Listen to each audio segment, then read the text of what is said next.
টি-20 বিশ্বকাপে ঘটল কিন্তু আরও একটা অঘটন। অপরদিকে শ্রীলঙ্কার বিপক্ষে কিন্তু নিজেদের টি-20 ওয়ার্ল্ড কাপের যাত্রা শুরু করল বাংলাদেশ। অঘটন কেন বলছি? ম্যাচটা ছিল নিউজিল্যান্ড এবং আফগানিস্তানের মধ্যে। নিউজিল্যান্ড কিন্তু বরাবরই বিশ্ব ক্রিকেটের খুব ভালো একটা দল এবং বিশ্বকাপের মঞ্চে তাদের পারফরমেন্স কিন্তু যথেষ্ট ভালো, এটা আমরা বরাবরই দেখে এসেছি। কিন্তু এবার যেন একটু উলটপুরাণ হয়ে গেল, অর্থাৎ প্রথম ম্যাচটাই নিউজিল্যান্ড কিন্তু হেরে গেল এবং কাদের এগেনস্টে হেরে গেল? আফগানিস্তানের এগেনস্টে, এবং খুব বড় একটা মার্জিনে কিন্তু হেরেছে।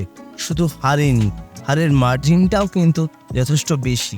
নিউজিল্যান্ড প্রথমে টসে জিতে বোলিং করার সিদ্ধান্ত নেয় এবং আইপিএল টিম কলকাতা নাইট রাইডার্সের সমর্থকদের অন্যতম পছন্দের একজন প্লেয়ার রেহমানুল্লাহ গুরবাজ এবং ইব্রাহিম জাদরানের ঝোড়ো ব্যাটিংয়ের সামনে কিন্তু কার্যত অসহায়ের মতো লাগছিল নিউজিল্যান্ডের বোলারদের।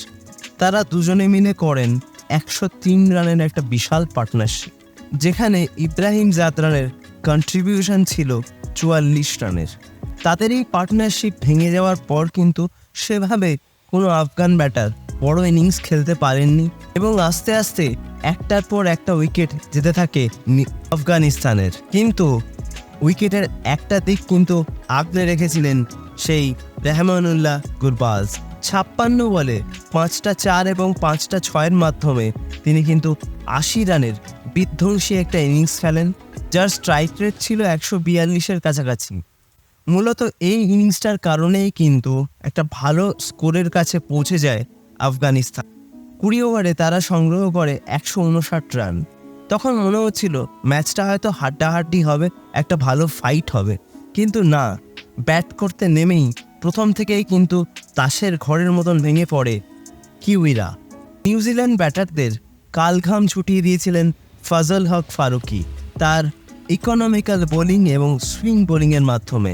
4টি উইকেট কিন্তু তিনি তুলে নেন এই গুরুত্বপূর্ণ ম্যাচে, যার ফলে প্রথমেই কিন্তু ব্যাকফুটে চলে যায় কিউইরা।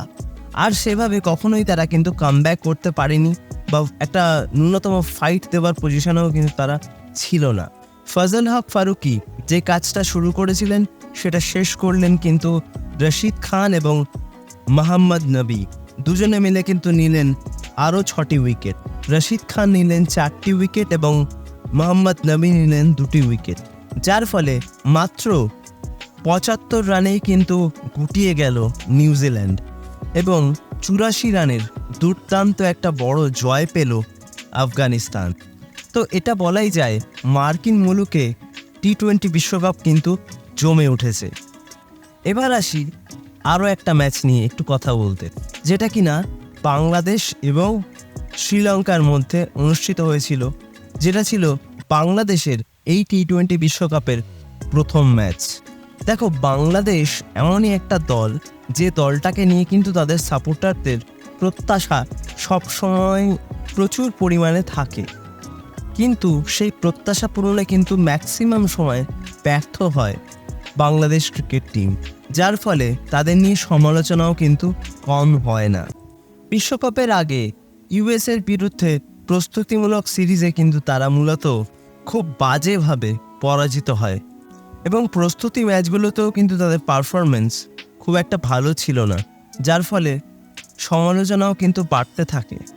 এর মূলত কারণ হলো বাংলাদেশের যে টপ অর্ডার, সেই টপ অর্ডার কিন্তু একেবারেই ফর্মে নেই, যার ফলে গুরুত্বপূর্ণ ম্যাচে ভালো পারফরমেন্স করতেই পারছিল না বাংলাদেশ দল।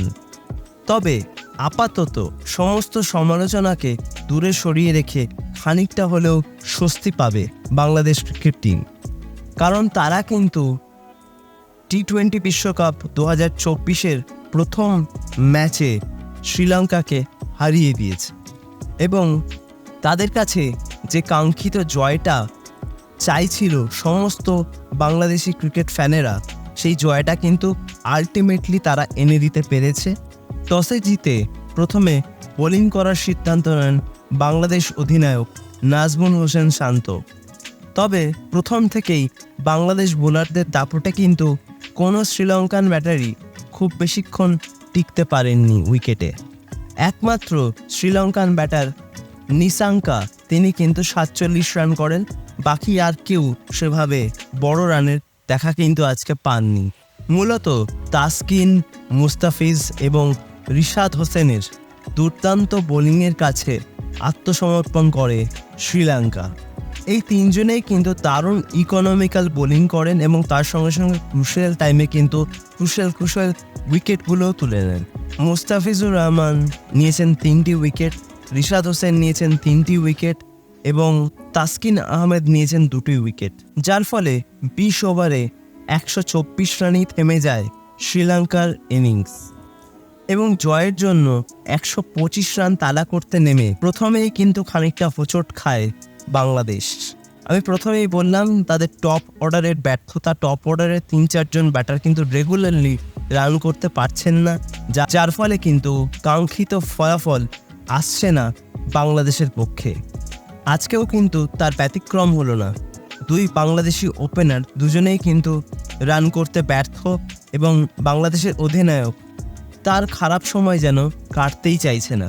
তবে এত কিছুর পরেও তৌহিদ হৃদয়ের 20 বলে 40 এবং রিটার্ন কুমার দাসের 38 বলে 36 রানের ইনিংসের উপর ভর করে কিন্তু টি-20 ওয়ার্ল্ড কাপ 2024-এ নিজেদের প্রথম জয়টা তুলে নিল বাংলাদেশ। তবে প্রথমেই যেটা বললাম, টপ অর্ডারের 3-4 জন ব্যাটার যারা কিন্তু একদমই রান পাচ্ছেন না, তাদেরকে কিন্তু রানে ফিরতে হবে, নয়তো আগামী ম্যাচগুলোতে কিন্তু কঠিন সমস্যার মুখে পড়তে হতে পারে বাংলাদেশ ক্রিকেট দলকে। তো তোমরা যারা আজকে ম্যাচগুলো দেখেছো, তোমাদের কেমন লেগেছে প্লিজ কমেন্ট করে জানিও। আর ভিডিওটা ভালো লাগলে লাইক, কমেন্ট, শেয়ার এবং সাবস্ক্রাইব করতে কিন্তু একদম ভুলো না। সাবস্ক্রাইবটা করে দিয়ে পাশের বেল অপশনটা প্রেস করে অবশ্যই কিন্তু অল অপশনটা প্রেস করে রাখবে, যাতে সমস্ত রকম নতুন ভিডিওর নোটিফিকেশান তোমরা সবার আগে পেয়ে যাও যখনই আমি কোনো নতুন ভিডিও পোস্ট করব। তো আজকের মতন ভিডিওটা তাহলে এখানেই শেষ করছি। দেখা হবে আবারও পরবর্তী ভিডিওতে নতুন কোনো দিন, নতুন কোনো সময়। তোমরা ভালো থেকো, সুস্থ থেকো।